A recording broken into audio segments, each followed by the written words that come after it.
Good evening to all the aspirants. We have the speaker here, so we'll start now. Today's topic is drug eruption, and the speaker that we have here today is Dr. Surajit Gorai, who is a professor and consultant dermatologist at Apollo Multispeciality Hospital, Kolkata. Hello, sir. Hello, good evening. Good evening, everyone. So you can start the session. More students will be joining us. For a brief introduction of mine, because I don't get the audience every time. So, I'm an honorary professor and consultant dermatologist here in Apollo, Kolkata. I'm into a bit of academics too, along with practice. So, I'm a deputy editor of Indian Journal of Dermatology, having more than 100 publications and global presentations more than 150, and authored few books and multiple chapters. I'm into research. Those are acclaimed all over the globes. Um, so let's go into our topic. So at first, cutaneous drug reaction is ACDR that we name it, is basically undesirable skin and mucosal reaction to a drug. Everyone encountered it. I think those who are practicing, you all encounter it. And if we take the data, then 2 to 3% of all hospitalized patients might have drug reactions. And in US, it is uh, the cause of mortality for more than 140,000 patients.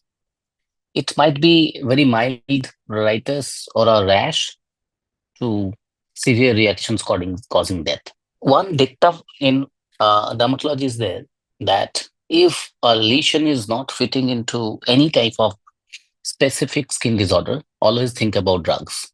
So all types of uh, skin lesions can be a drug reaction.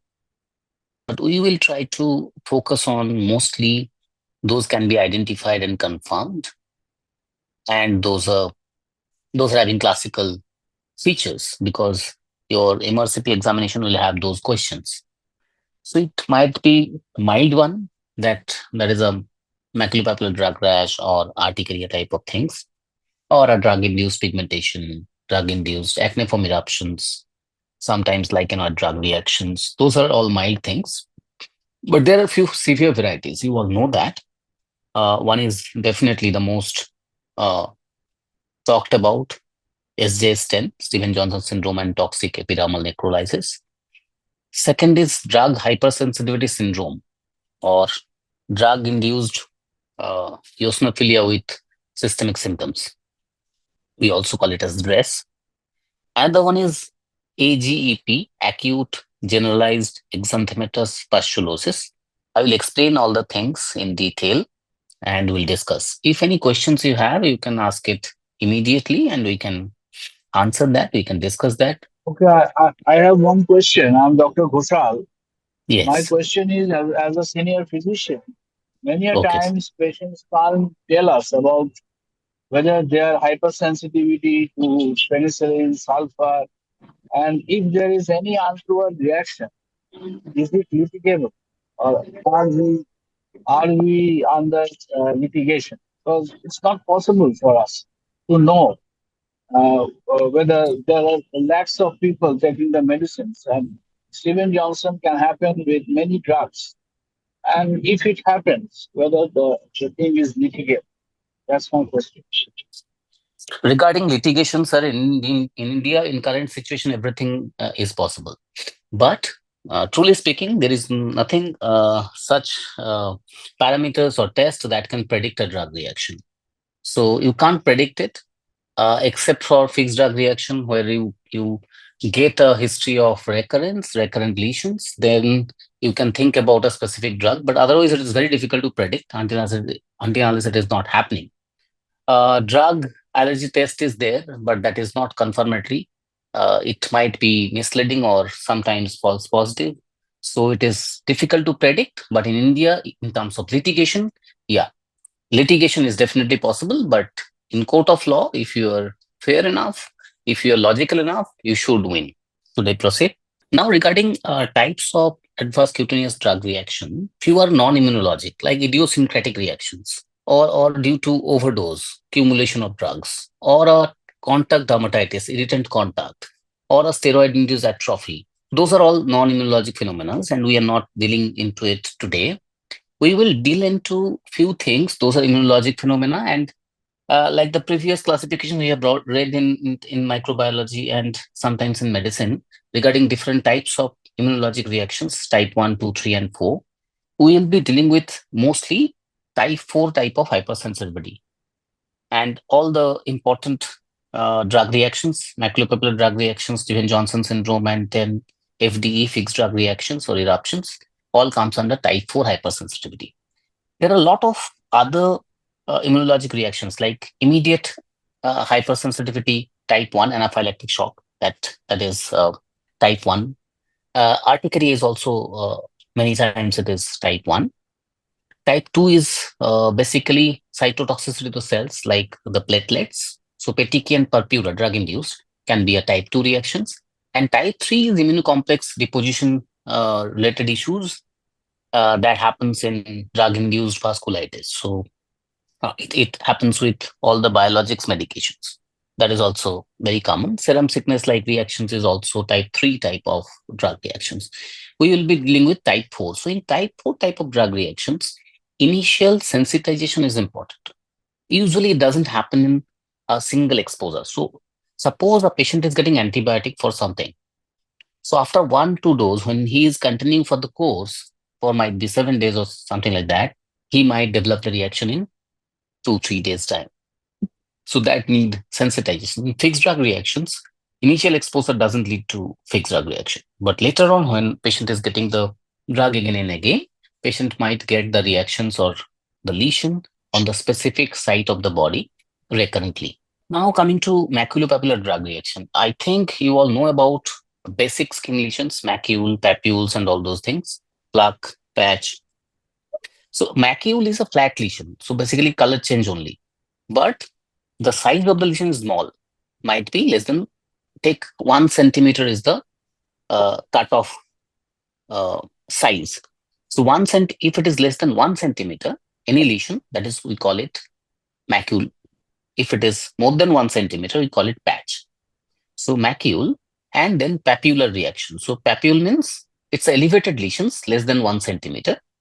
If it is more than 1 centimeter, we call it as puck. So it's a small lesions that is reddish colored papular lesions. That's why it is called as maculopapular drug reactions. Also called as exanthematous drug reactions or morbilliform drug reaction. It is the most common type of ACDR. So usually there is no systemic involvement, but there might be fever or chills. The most common drugs are antibiotics. Beside that, carbamazepine or anticonvulsants can also cause it. Usually get it in 1 to 3 weeks. Trunk and extremities are the most common site of involvement. Treatment is definitely discontinuation of the drugs and steroid antihistamines. So let me show you a few pictures of it by searching in net. That will be better because I'm not having time to add my photos. So this kind of things, a confluent erythema, it starts with macules and papules. With due time, they become confluent. So confluent erythema, it is usually acute onset with the exposure to the drugs. So it looked like this. In closer view, it will look like this. This one also, maculopapular drug reactions. So what will be the most common differential diagnosis of MPDR? It will be viral exanthem. It is difficult to differentiate, but in viral exanthem, you might have some prodromal symptoms, sometimes the UTI, upper respiratory tract infections, or some flu-like symptoms. That is not much present in MPDR. And also in MPDR, two differentiating point is usually said, but not that prominent. In MPDR, you will get face extremities involved. In exanthem, you sometimes get more truncal involvement. That is not very clear-cut. Also, the parallel drug history in drug reaction will be important. So any questions from it? Okay. Now coming to the most important that you all know, that is Stevens-Johnson syndrome or toxic epidermal necrolysis. It's also named as Lyle syndrome. It is one of the most severe mucocutaneous reaction, usually due to drugs, characterized by blistering and epidermal sloughing. Almost all the drug reactions are more in female. In Stevens-Johnson syndrome, there is specific genetic susceptibility. So you can take a screenshot for this because you might get MCQ. HLA-B1502 is for carbamazepine and HLA-B5801 is for allopurinol. If these alleles are present, then patient should not be given carbamazepine or allopurinol. It is proved in Asian population, but not in Western population. So now, for this kind of anticonvulsant reaction, one legal issue is there. So for Asian patients, like in India also, we might test the patient for these two things before giving anticonvulsant. The most common cause of Stevens-Johnson syndrome is definitely anticonvulsants, carbamazepine, then allopurinol. Other anticonvulsants also, phenytoin and other things may cause it. Lamotrigine is also important one. All oxycodone, pyrethrum, NSAIDs, different sulfur drugs like sulfasalazine, then other sulfur drugs like sulfur antibiotics can also cause it. Usually it happens when you are giving the drug for quite some time. Patient is taking the drug for 7 days, 10 days, then it develops. It starts with atypical targetoid or purpuritic lesions, mainly on the face, then gradually in the upper torso and proximal limbs. In time, it involves the whole body. Then the lesions become vesicular and erosive.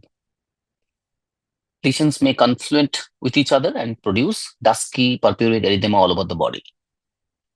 So due to blistering, the skin might peel off with little pressure, little lateral or tangential pressure. We call it as Nikolsky sign. It is not specific for this, but this is very common in Stevens-Johnson syndrome. I'll show you the images of my patients. You will understand that. Now, one of the most important morbidity that happens in Stevens-Johnson is mucosal lesion. Eyes, mouth, nose, and genitalia all can be involved with erosions and hemorrhagic mucositis. In more than 93% patients, mouth involvement is there, and more than 78% patients, eye involvement is there. Also, mouth, pharynx, esophagus might be involved. In genitalia, urethra, vagina, all those areas might get involved. So that can cause severe morbidity to the patient. Patient might have corneal ulceration, might have conjunctivitis, nosebleeds. Oral ulcerations might be so severe that patient can't eat well. Urethral lesions or sloughing of the bladder mucosa might happen. So painful micturition might lead to retention of urine. There might be difficulty in defecation because of erosions on the inner mucosa. So all that can be definitely dreaded complications of Stevens-Johnson syndrome. Now, there is a bit of trickiness in the nomenclature. If the lesions are less than 10% of body surface area, we call it Stevens-Johnson. If it is more than 30%, we call it toxic epidermal necrolysis. And in between, it is the overlap syndrome. So with these mucosal lesions, what can be the complications in long run? So in long run, even the patient is recovered, the complications might be plenty. So in children, there might be esophageal stricture, corneal erosions, ulcerations causing even blindness. There might be urethral stricture, sometimes stricture in the vagina also. So that can cause long-term complications for recovered Stevens-Johnson patients. Now, regarding acute complications, when Stephen Johnson is there, what might be the reasons? So, in acute Stephen Johnson syndrome, we call it as acute skin failure because the whole skin is sloughed out or sloughing out. So, the skin is actually not functioning well. So, now to understand how to manage Stephen Johnson syndrome, we need to understand what are the functions of skin. So, the important functions of skin are the barrier function. The skin prevent us from having external infections. That might be bacterial, that might be viral, that might be fungal. So once the skin is sloughed out or skin is not functioning, then all the infections might go in and can cause sepsis. Sepsis might lead to death, like in a burn patient. Second, due to skin failure, there might be hypothermia because the thermal regulatory mechanism is lost. Third one is the loss of electrolytes. So there might be dyselectrolytemia causing morbidity and other deaths, morbidity and other complications like death. And the fourth one is definitely dehydration. Per day, maybe 3 liters of water might be losing from the skin in these patients. So this can be the complications, and the management will be definitely managing all those complications, managing dehydration, managing infections, managing electrolyte imbalance, and temperature regulation. After that, prevention of inflammation that is going on inside. So, introduction of systemic steroid or cyclosporine. These are the most common agent to be used. And definitely, no doubt about it, to stop the drug immediately and to avoid polypharmacy, because in anticonvulsants also there might be cross reactions. So that to be definitely stopped. Now, two differential diagnoses to be kept in mind. One is erythema multiforme major, that I have mentioned as EMM here, like this one. Erythema multiforme is due to usually viral infection. So herpes simplex infection can induce erythema multiforme. So erythema multiforme major might be confused with Stephen Johnson syndrome, where the lesions is less than 10%. It is sometimes difficult to differentiate, but the treatment is mostly same with antiviral in EMM. So what we can do is, in EMM, we can get a history of herpes simplex infection prior, so that can help us to differentiate.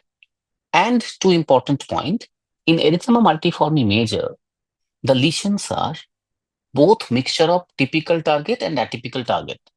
So what is a typical targetoid lesion? A typical targetoid lesion is, if I show you, the central part will be dusky or violaceous, then a part of pale region, and the outer border will be reddish. So this is a typical target. So typical target and mixture of atypical target will be there in EMM. But in SJS, it is almost always an atypical target. So the central part is dusky and outer part is red. So by this, we can differentiate between these two. And also, second important point to be kept in mind is, in 85% of patient, SJS is due to drugs. But in 15% of patient, especially in children, it might be due to infection also. And the infection is usually Mycoplasma pneumoniae. So this Mycoplasma pneumoniae associated SJS sometimes cause only mucositis, not the other features in the body. So that's why it is called as Mycoplasma pneumoniae associated mucositis, MPAM. It to be kept in mind. I don't know, usually it comes in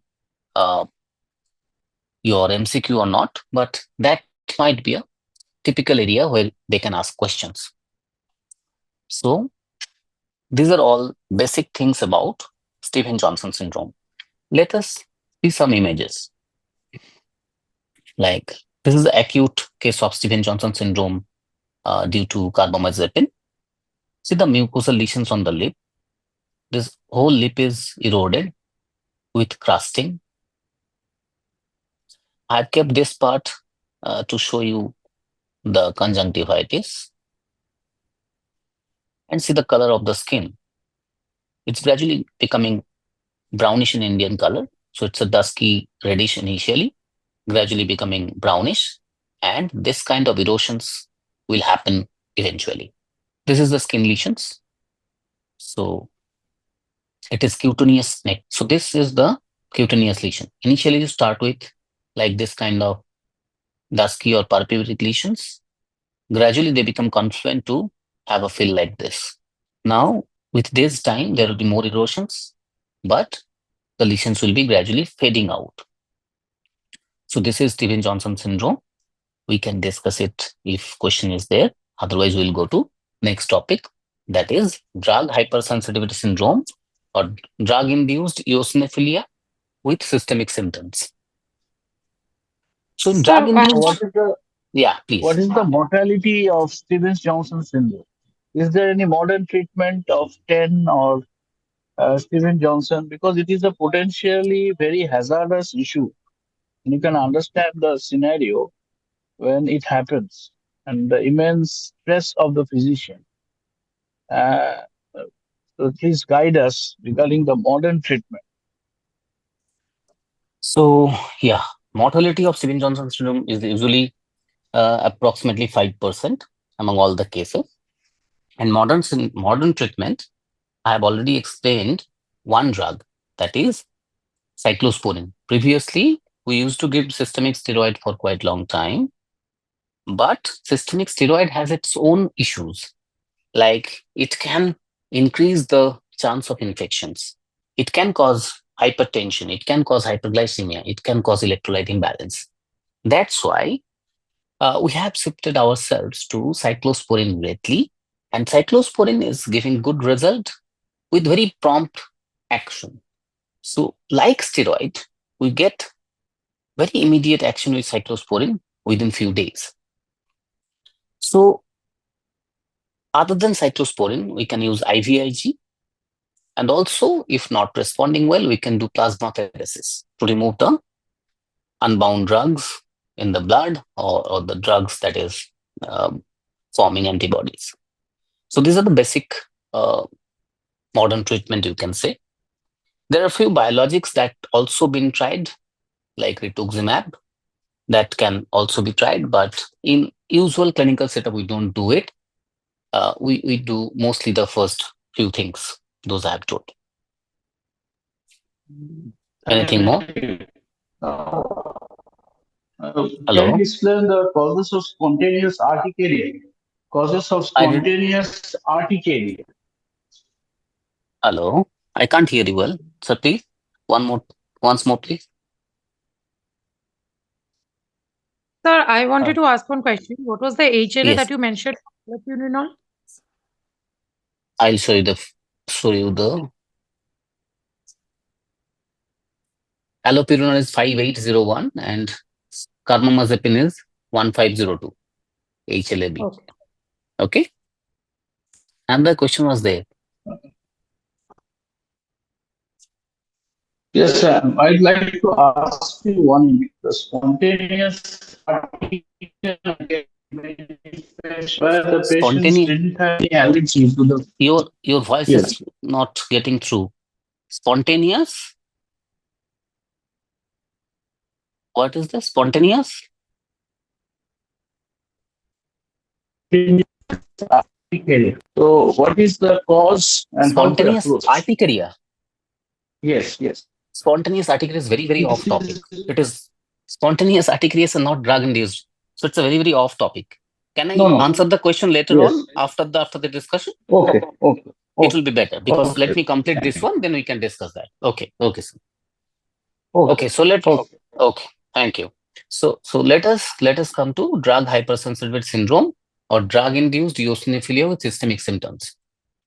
So it's a entity that's should be kept in mind while dealing in patients because these patients land in emergency with serious symptoms. So the drug reactions that are on the skin is mostly maculopapular or morbilliform, but it might be EM-like, erythema multiforme-like, or SJS-like. Gradually, those maculopapular lesions become confluent and tends to cause erythroderma. So let me tell you about erythroderma a bit. Erythroderma is involvement of more than 90% of body surface area with skin issues. So the morbilliform reaction, if it is involving more than 90% of body surface area, that it does in dress, it causes it called as erythroderma. But the lesions are a bit different than morbilliform. Initially, it might be a maculopapular one, but gradually it become infiltrated and edematous. Along with that, the striking features of the patient when they enters into your clinic or you see the patient in the ward, striking facial edema, that tell you that you are dealing with something systemic, not just maculopapular. Along with cheilitis and erosive lesions on the lips and perioral region might be there in dress. On systemic examination, there will be lymphadenopathy. Along with that, patient will be toxic, fever, malaise, weakness, all those things will be there. So it's a drug reaction that has systemic issues, but not like Stevens-Johnson syndrome. The systemic issues might be hematologic abnormalities, eosinophilia, raised lymphocyte count, or atypical lymphocytes. Hepatic involvement is one of the most common systemic involvement in DRESS. So SGOT or SGPT more than twice normal. Lymphadenopathy that is significant, more than 2 centimeter. Along with that, other organ involvement, nephritis, pneumonitis, carditis, etc. will be there in drug hypersensitivity syndrome. So what are the drugs that causes it? Mostly anti-epileptics. Along with that, sulfonamides. Allopurinol, sulfonamides, and anti-epileptics are the most common cause of almost all drug reactions, all severe drug reactions. Other than that, minocycline, calcium channel blocker, piperacillin tazobactam, even omeprazole and ibuprofen can cause it. Overlap with other severe cutaneous adverse reactions might be there. As I have told you before, it is not always morbilliform. So the lesions might look like SJS, might look like erythema multiforme with target lesions. All those things might be there. But drug hypersensitivity syndrome sometimes be delayed. So with the onset of drugs, it might be delayed to 2 to 6 weeks. At that time, patient might not able to recall the drugs and patient might not correlate with the drug. So the history taking in DRESS is sometimes very, very important. And you have to ask about alternative medications. Nowadays, it is becoming very, very common about homeopathy and Ayurvedic medications. Those are causing drug reactions, like this drug hypersensitivity syndrome. So that to be kept in mind. In the management term, definitely stoppage of the drug and don't re-challenge. Along with that, systemic issues, those are there to be treated along with steroid and cyclosporin, or sometimes cyclophosphamide may be given. So let us see a picture of the patient so that you understand how it looks like. You can understand this type of maculopapular rash and the facial edema. You might not understand the edema well, but you will see the edema if I show you the picture after recovery. Now, hopefully, you can understand the edema of the face. The patient looks like this. Sometimes patients show you the image of their face that, doctor, I look like this, but my face is swollen and edematous. So this can be striking difference in drug hypersensitivity syndrome. You must examine the lymph nodes and also palpate the liver and do the tests to diagnose it conformly. Now, see the edema again. Patient is having actually, now we can see atypical targets. So the central, this is the targetoid lesion. The central part is dusky and other part is red. You see the lesion? This is the atypical target. I hope you understand now the atypical target lesion. In a typical target, there will be a dusky zone or zone of pallor here. I hope it is clear. And also see the cheilitis, as I mentioned in the discussion. So it's a drug hypersensitivity reaction with cheilitis and atypical targetoid lesions, not maculopapular lesions. And now see the LFT report of the patient. So it is definitely more than twice of normal. So drug hypersensitivity syndrome patients might not be so toxic like SJS. They sometimes come to your OPD, but you have to be very vigilant enough to understand and diagnose the patient well. Now coming to another severe drug reaction, but it's bit rare. It is called as acute generalized exanthematous pustulosis. Actually, the description is there in the name. Acute is acute onset within 2 to 3 days of the onset of the medication. Generalized, that means it involves the whole body. Exanthematous, that means on a red area. Pustulosis, that means there will be pustules on the red background. So there might be fever, chills and vitiligo. Along with that, there will be non-follicular sterile pustules. Non-follicular means the pustules are not follicular. So it is in between two hair follicles. And those are sterile. Those doesn't have any bacteria. Over an edematous background, mostly involving the flexors and trunks. Okay? Mostly on the flexors and the trunk. Now, if we stop the drug, then it resolves in 15 days. It takes a bit prolonged time and it disquamate. So when resolved, it causes disquamation. The most common drugs are aminopenicillins like amoxicillin, ampicillins, fluoroquinolones, and azithromycin. Very commonly, azithromycin we get in OPD. Two differential diagnoses will be pustular psoriasis and subcorneal pustular dermatosis. They look quite similar, but in pustular psoriasis, you will get a history of prolonged course and history of psoriasis many times. Pustular psoriasis happens due to applications of irritant on the psoriatic lesions. Sometimes patients apply a lot of irritants to cure the skin of psoriasis. So in those patients, they have pustular psoriasis, and sometimes due to addition of some sort of irritant oral medications that lead to generalized pustular psoriasis, that might mimic AGEP. And subcorneal pustular dermatosis, it's a blistering disorder, very, very uncommon.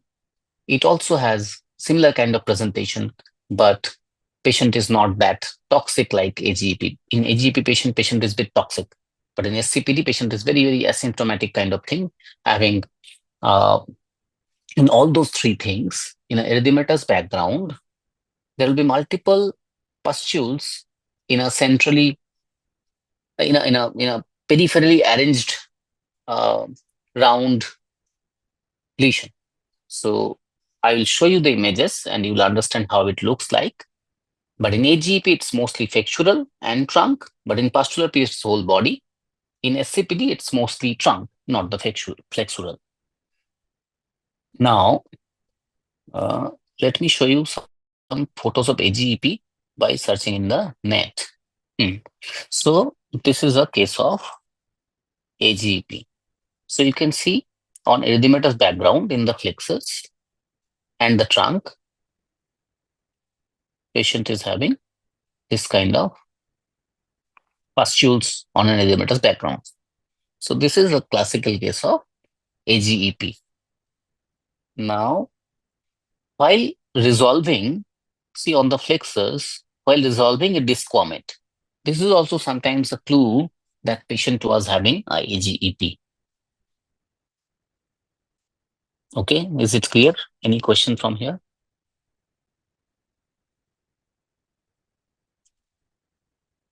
Okay, so let us go to fixed drug reaction. Fixed drug reaction is also a reaction, drug eruption. It is also called as FDR or FDE. Uh, the actual description is in the name. Fixed drug reaction means the lesions always come at the same site after taking the medications. So patient will always give a history of recurrence in most of the times. And if the drug is taken repeatedly without knowing it, it might cause generalized lesions. In initial phase, it is a solitary lesion, single lesion. But if the patient is taking the drugs repeatedly for quite long time, it will cause multiple lesions on the body uh, with a specific description.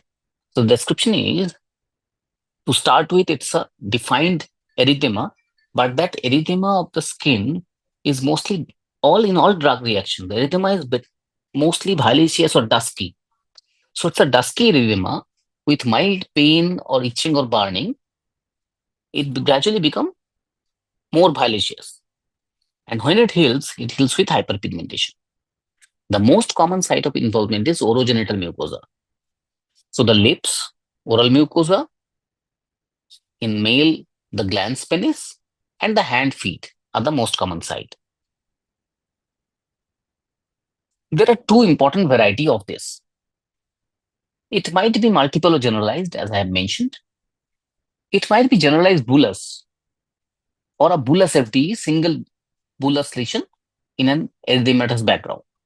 After taking the drugs, it is recurring in the same site. Or it might be S drip. Or what does it mean by S drip? Anyone knows it? S drip means symmetrical, drug-related, intertriginous, and flexural erythema. So this is also a fixed drug reaction. It happens in mostly in buttocks. Initially, we would have we called it as baboon syndrome. In a lot of patients, you will get you will see it in your admitted patients also. Suddenly, in few days, patient develop reddish lesions on the buttock in a symmetrical fashion. It might also happen in both axilla or sometimes in both groin, similar kind of thing in symmetrical fashion. So that is called as baboon syndrome, or if it is in the buttock, it is called as baboon syndrome or S drip. The most common cause of FD are NSAIDs. Sometimes we regularly get it from O2 or fluoxetine ordinary combinations, cotrimoxazole, tetracycline, and also from paracetamol. So that to be kept in mind. It is not that kind of sometimes severe drug reaction, but it is important because you get questions from it. The treatment is mostly discontinuation of the drug and definitely topical or systemic steroid as needed. So now see the image of the lesion. So this is a fixed drug reaction, bullous fixed drug reaction. Due to necrosis in the central part, there is bulla. So patient developed it after taking ofloxacin or indazole, and in the erythematous background, there is central necrosis causing a bulla. If it is not necrosed, then that might be blackish discoloration. When it heals with pigmentation, and that pigmentation is deep and difficult to go. So this is fixed drug reaction. Now, I think we have covered almost all the details. Now, 2-3 important things, those I'll discuss while taking the questions. May we discuss the questions or have some questions? Am I visible or am I audible? Am I visible to you all? Yes, visible, sir. Okay. My slides are visible, me also visible, right? Yes, sir. Got it. Perfect. So, tell me about the questions you have, or we can go to discussion of few MCQ type of questions we have. Shall we go to questions, sir? Three questions. Okay, so let us discuss the questions. The questions Farz Academy sent to me. Let me read them. So the first question is 45-year-old gentleman presents with painful blistering rash on the hands and feet, which appeared 2 days after starting allopurinol for gout. So when it is allopurinol, the chance of having is more severe kind of drug reaction. Fine.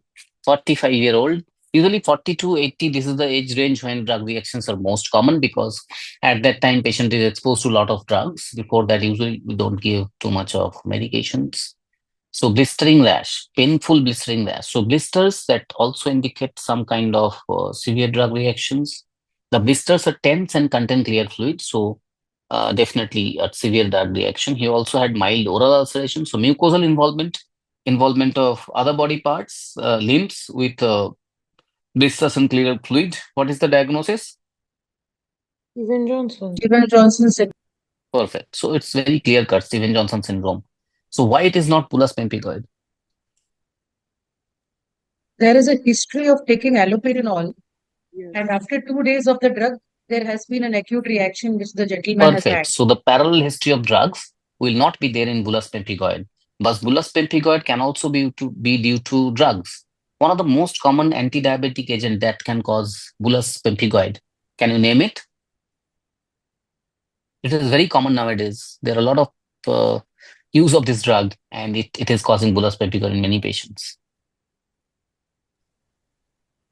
It is gliptins. So sitagliptin, vildagliptins, linagliptins, all the gliptins are causing bullous pemphigoid nowadays.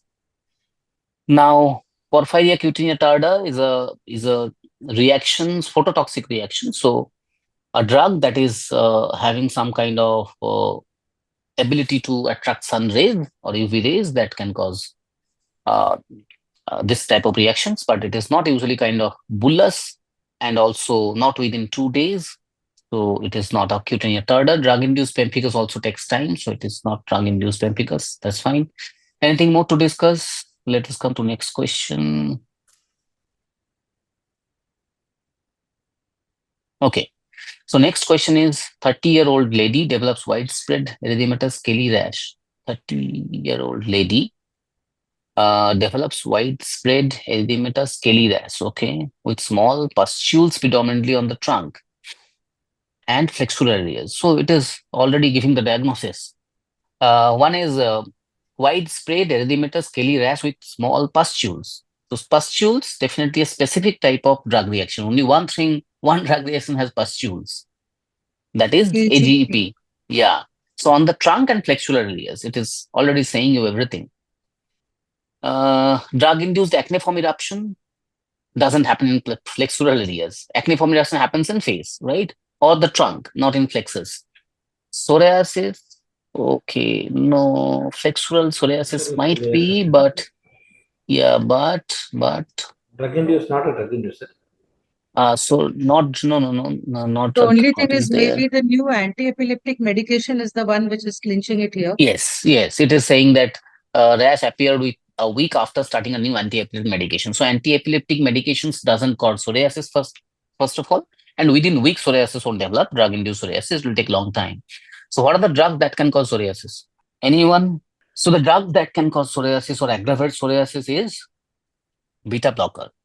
Second is lithium. Third is AC inhibitor. And fourth is antimalarials. You can have a note of these drugs because that might also come as MCQ questions. Okay. Which was the last one which you said, sir? Last one? Antimalarials. Hydroxychloroquine or chloroquine. Okay. Thank you. Now folliculitis. Why not folliculitis? So the question should have been better by saying small non-follicular pustules. It should have been non-follicular pustules. Then it would have been better. But folliculitis is not drug-induced. Folliculitis is infection. So it happens after. Normally happens after shaving. Okay. Or other any other thing. The epilation of the hair follicles. Okay. So next one can. Sir, psoriasis, you said beta blocker, ACE inhibitors, antimalarial, lithium, and Lithium antimalarial. These four are the most common cause. Yeah.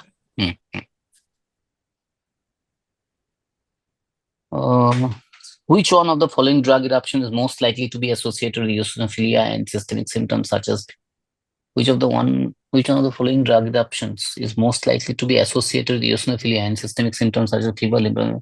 It's very simple Correct. question. Correct. Yeah. इतना आसान question देना ही गलत है क्यों ऐसा question तो नहीं आएगा I don't think this question will come question I think it will be bit tougher but it's a dress so the question itself saying it okay so the next one is okay a 59-year-old lady with long-term amiodarone therapy okay amiodarone therapy that develops bluish-gray discoloration of the skin, particularly on the face and sun-exposed areas. So that we have not discussed. It's a different type of drug reaction that is called as drug-induced pigmentation.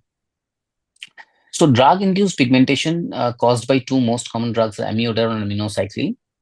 So amiodarone cause the bit of bluish-gray pigmentation on the photo-exposed areas. Minocycline also cause photo-exposed areas pigmentation.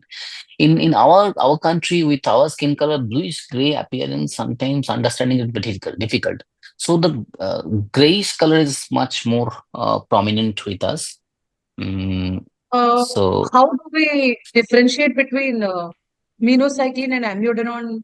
This thing, sir, is it both bluish gray or is there any other difference? minocycline is mostly on photo exposed area. So that is one of the point to be kept in mind. Also in minocycline, the mucosal involvement that is there, teeth, nail, or other internal mucosas that to be there. But in amiodarone, usually we don't have mucosal pigmentation. So in minocycline, if probably if you minocycline, doxycycline, you will get mostly your internal organ pigmentation also. So that is one of the points And to the differentiate. pigmentation is same, bluish gray discoloration only. In India, it is clinically it is same. There might be minute difference. I don't remember that, but clinically sometimes it is similar. Okay, thank you, sir. Oh, and argyria is silver What is deposition. Argyria? Yes, I just want This is a silver deposition on the skin. It is also similar kind of pigmentations due to silver exposure, but silver is very rarely used nowadays. So it does we don't get argyria commonly, but minocycline induced, yes, we get it. Also, other drugs that cause pigmentation. One of the anti-epileptic drug. Can you name it that cause pigmentation? Phenytoin, sir. Anti-epileptic drug. Phenytoin. No, sorry. I'm really sorry. Not anti-epileptic. I meant anti-leprotic drug. Dapsone, sir. Dapsone. Most commonly, no. Clofazimine. Most commonly, clofazimine. So clofazimine is most common. Dapsone might cause it, but if you get some questions like anti-epileptic, anti-leprotic, then you should mention clofazimine. Okay. Other drugs that cause pigmentation? What, sir? Sorry. Other drugs that can cause pigmentation? Sildenafil can cause pigmentation, sir. Sorry? Sildenafil. Sildenafil can cause it. Common drugs are Rifampicin? NSAIDs. Rifampicin, that one, no, not likely. Clofazimine in anti-leprosy medications. You should keep in mind. Other drugs are antimalarials that cause pigmentation. Iron also causes pigmentation. Iron can cause pigmentation on the local site reaction. Iron doesn't cause pigmentation in the body, but it causes local reaction where we inject. So that is important. And I should have a clofazimine induced pigmentation photo. Let me check. If I have it, I'll show you. Anti-leprosy medication is fairly common. You will get it in many patients. Also, minocycline sometimes got bit of, you can say brownish pigmentation, not bluish. Bluish is mostly amiodarone, but brownish is you can think about minocycline. Yes, yes, yes. This is the clofazimine-induced pigmentation. So this kind of distribution, this forehead, then the nose and cheeks in a patient who is taking MDT. Okay. And then let us search about minocycline induced. So I'll see the color exactly. Minocycline induced pigmentation. Okay, in India it is not common, but this is one of the cause of minocycline. Brownish pigmentation on the mucosa. I have told you, like this one. So you get it sometimes in many patients. Okay, so this is about pigmentation. Now coming to next question. Which of the following drug class is most commonly associated with photosensitivity reaction? It is tetracycline. Tetracycline is one of the most common cause of photosensitivity. Tetracycline, doxycycline, also NSAIDs. NSAIDs cause pseudoporphyria-like lesions. All of them can cause it, but tetracycline is the most common one. Now, this one, 42-year-old gentleman develops a target-like lesions on his arm. So target-like lesions means it is probably talking about erythema multiforme. Yeah, but target lesions might be typical or atypical, as I have described you. In erythema multiforme, it's mostly typical target, but might be atypical target too. Atypical targets are most common in Steven-Johnson, Dress, and all those disorders. Followed by similar lesions on trunk and legs. So legs means arm, legs, those are the things where EM happens mostly. Lesions, erythematoid concentric rings and central blistering. The central blistering is due to central necrosis. So it is most likely erythema multiforme. So I have explained it, how it looks like. So yeah, it is erythema multiforme. So I think we are done. Any questions? Kya question? The last one. Someone was asking about urticaria, or some questions if you have, we can discuss for 5 minutes and we can close. The questions someone was asking about urticaria. Any questions from drug reactions? No? Usually, the general management measures will be stopping the drugs and steroids, right, sir? Yeah, most of the cases. If it is severe one, then you must give some immunosuppressant. But in very severe cases, we are gradually shifting from steroid to cyclosporin because of definitely a legal issue.